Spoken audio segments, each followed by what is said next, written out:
das wär Vergangenheit.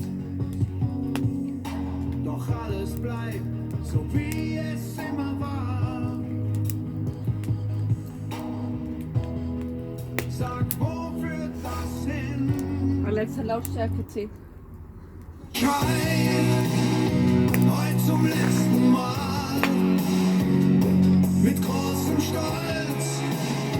Er weiß, sein Ende naht.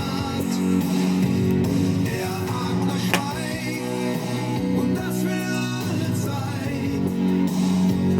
Denn er ist jetzt endlich befreit.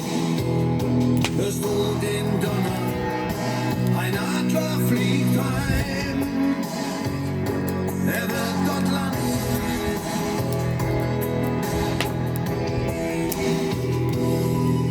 Ich seh den Schmerz, das Leid verweht im Wind.